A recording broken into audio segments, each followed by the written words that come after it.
Hello everyone. आज आपण आपला फायनल अकाउंट टॉपिक मध्ये ऍडजस्टमेंट्स बद्दल डिस्कशन करणार आहोत. महत्त्वाच्या ऍडजस्टमेंट्स कुठल्या आहेत, त्याचे दोन इफेक्ट्स काय काय येतात, याच्याशी रिलेटेड आज आपल्या या व्हिडिओ लेक्चर मध्ये आपण शिकणार आहोत. सो आपण आज आता त्या गोष्टीकडे वळत आहोत, जी सगळ्यात महत्त्वाची गोष्ट आहे SY BCom शी रिलेटेड कंपनी फायनल अकाउंट मध्ये येणारे ऍडजस्टमेंट्स. ओके.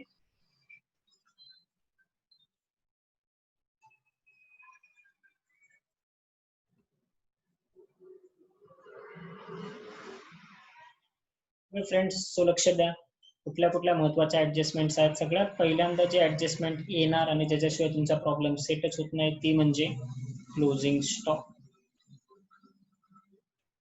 ही ऍडजस्टमेंट कोणती? Closing stock. Okay. Closing stock problem मध्ये आला की त्याचे दोन इफेक्ट काय येणार हे लक्षात घ्या. क्लोजिंग स्टॉकचा एक इफेक्ट येणार कॉस्ट ऑफ मटेरियल कन्झ्युम मध्ये. तिथे तुम्हाला पहिल्यांदा तुम्ही लिहिणार opening stock plus purchases plus त्याच्यामध्ये जर का परचेसशी रिलेटेड काही एक्सपेन्सेस असतील म्हणजे कॅरेज इनवर्ड असेल तर ते प्लस करून घ्या. जर परचेस रिटर्न असतील तर परचेसेस मधनं मायनस करा आणि त्यानंतर क्लोजिंग स्टॉक त्यातून आपण मायनस करणार. आणि सेकंड इफेक्ट त्याचा येणार, तो कुठे जाणार? तो जाणार इन्व्हेंटरीज मध्ये. सेकंड इफेक्ट कुठे जाणार? इन्व्हेंटरीज मध्ये. सेकंड ऍडजस्टमेंट जी रिलेट करते आउटस्टँडिंगशी. आता आउटस्टँडिंग मध्ये तुम्हाला काय काय येतं लक्षात घ्या. आउटस्टँडिंग मध्ये सगळ्यात पहिल्यांदा महत्वाचं म्हणजे आणि इम्पॉर्टंटली डिबेंचर्सचा इंटरेस्ट आउटस्टँडिंग असतो.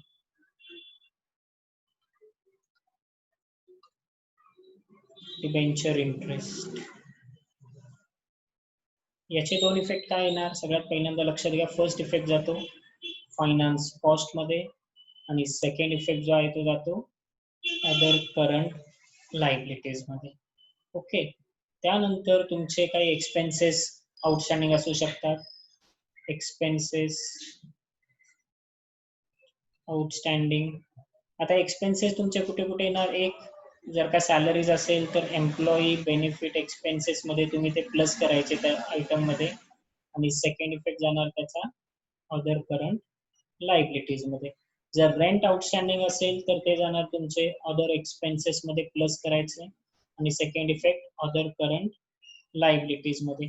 आणि त्याच्यानंतर एक असा आयटम येतो तुमच्याकडे आउटस्टँडिंग इंटरेस्ट ऑन लोन.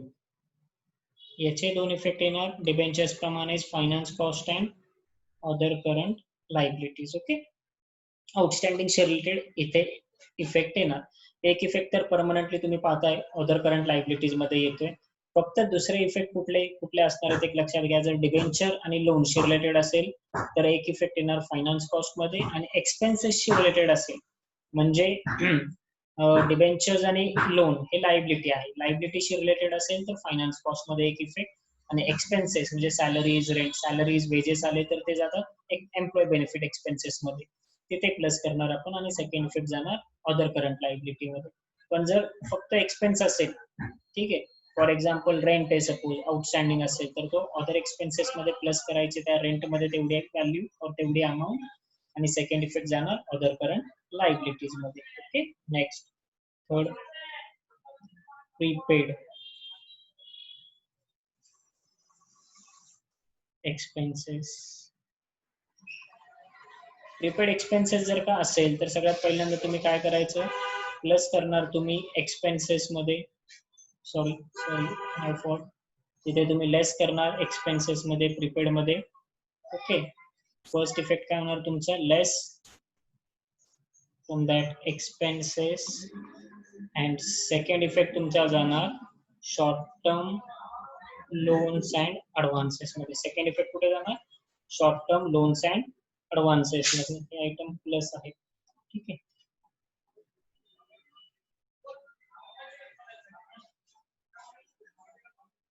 तिसरी ऍडजस्टमेंट झाली. एक साधारणतः 10-11 ऍडजस्टमेंट्स आहेत, जास्त नाही. फोर्थ वन इज जो आपण शिकत आलो बरेच वर्ष, डेप्रिसिएशन.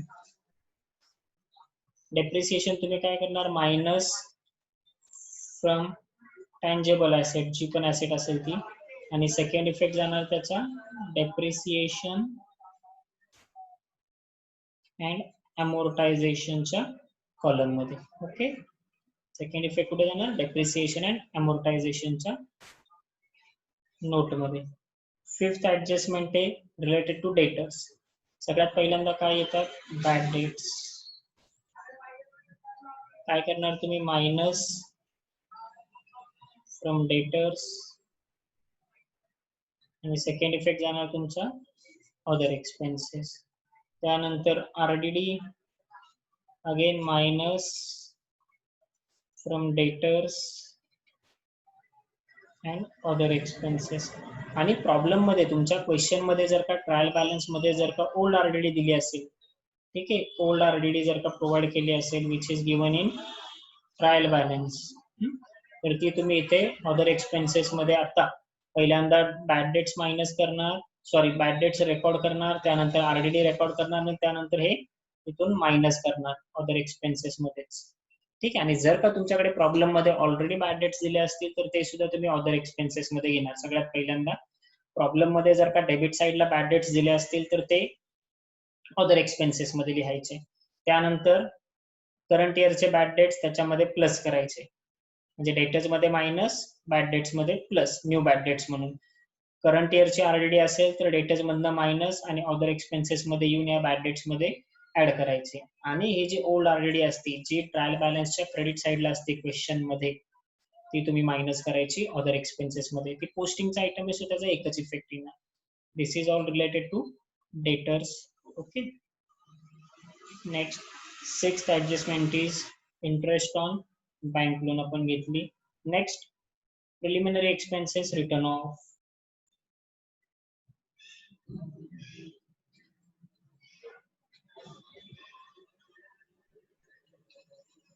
हे काय करणार तुम्ही? मायनस फ्रॉम प्रिलिमिनरी एक्सपेन्सेस, आणि सेकंड इफेक्ट जाणार याचा अदर एक्सपेन्सेस मध्ये. प्रिलिमिनरी एक्सपेन्सेस मध्ये मायनस करायचे, जेवढे पण सांगितले तेवढे रिटर्न ऑफ करून टाकायचे तिथून, आणि सेकंड इफेक्ट अदर एक्सपेन्सेस मध्ये जाणार. Next proposed dividend.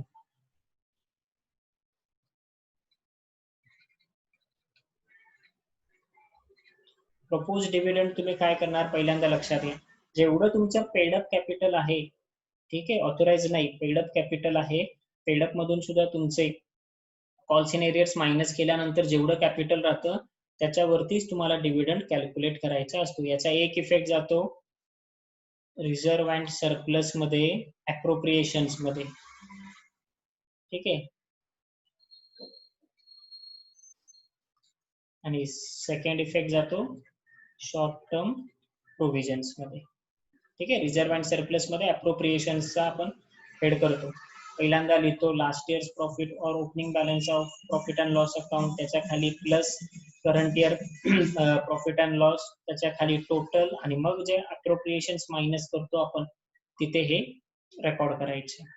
Next is eight adjustment, provision for taxation. Provision for taxation, याचे दोन इफेक्ट काय येणार? एक तर तुमच्या जाणार प्रॉफिट अँड लॉस अकाउंट मध्ये, ठीक आहे, आणि दुसरा तुम्हाला रेकॉर्ड करायचा आहे शॉर्ट टर्म प्रोव्हिजन्स मध्ये. आता प्रॉफिट अँड लॉस अकाउंट मध्ये, आता सपोज तुम्हाला जर का असं सांगितलंय की 50% तुम्हाला टॅक्स प्रोव्हाइड करायला सांगितलंय नेट प्रॉफिट वरती, मग तुमचा नेट प्रॉफिट सपोज जर का 10,000 आला असेल तर त्याचे 50% म्हणजे 5,000 तुम्ही रेकॉर्ड करणार P&L ला टॅक्स समोर, करंट टॅक्स समोर, आणि सेकंड इफेक्ट त्याच्यात देणार तुम्ही नोट नंबर 10 मध्ये, that is short term provisions मध्ये. नेक्स्ट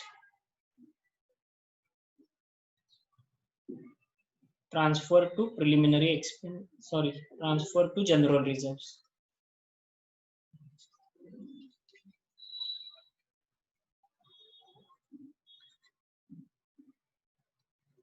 याचे दोन इफेक्ट सुद्धा वरप्रमाणे 9व्या ऍडजस्टमेंट प्रमाणेच येतील अर्धा.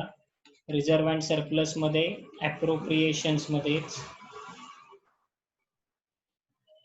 आणि सेकंड इफेक्ट तिथेच रिझर्व्ह अँड सरप्लस मध्येच खाली plus in general reserve. General reserve मध्ये प्लस करून घ्यायचे तिथेच, म्हणजे नोट नंबर 2 मध्येच येणार आहे तुमचं. अप्रोप्रिएशन्स मध्ये पहिल्यांदा मायनस करायचं आणि खाली जनरल रिझर्व्ह असतील त्याच्यामध्ये ऍड करायचे, नसतील तर डायरेक्ट लिहून टाकायचे current years general reserve. Last adjustment, एखादी सपोज क्लेम असेल वर्कर्सचा, क्लेम फॉर वर्कर्स कॉम्पन्सेशन, असा जर का एखादा आयटम असेल तर that is your contingent liability. Contingent liability म्हणजे काय सर? कॉन्टिंजंट लायबिलिटी म्हणजे अशी लायबिलिटी जी अजून आपल्याला फिक्स माहित नाहीये किती पे करावी लागणार आहे की नाही.